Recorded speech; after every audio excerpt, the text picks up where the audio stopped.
নমস্কার বন্ধুরা। আজকে আমরা যে ব্যাপারে কথা বলবো সেটি হচ্ছে শঙ্খ।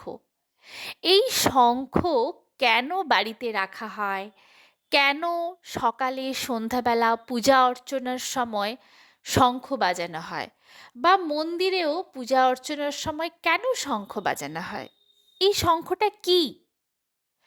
শঙ্খ আসলে হচ্ছে হিন্দুদের একটি পবিত্র বাদ্যযন্ত্র, যেটি সামুদ্রিক শামুকের একটি খোলস, যা দেবত্ব, সমৃদ্ধি ও পবিত্রতার প্রতীক। প্রধানত এই শঙ্খ হচ্ছে ভগবান বিষ্ণুর সাথে সম্পর্কিত, কারণ ভগবান বিষ্ণুর হাতে শঙ্খ থাকে। এই যে শঙ্খ বাজানো হয়, এটা মেনলি হচ্ছে একটা রিচুয়াল, বাট এটা বাজানোর পেছনে কিন্তু অনেক বেনিফিট রয়েছে।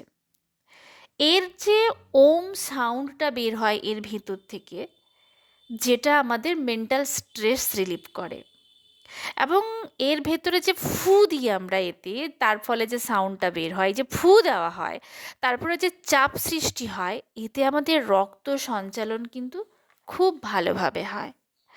আর শঙ্খ বাজানোর ফলে আমাদের শ্বাস প্রশ্বাস খুব ভালোভাবে হয়, ভালো ব্রিদিং এক্সারসাইজ হয় এতে।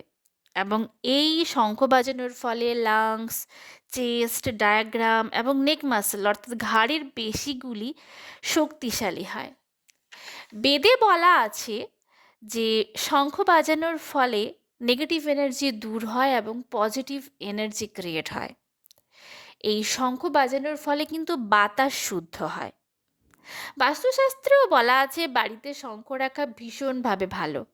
নর্থ ইস্টে যদি বাড়িতে শঙ্খ রাখা হয় বাড়িতে, তবে বাড়িতে শিক্ষা সংস্কৃতি বৃদ্ধি পায়।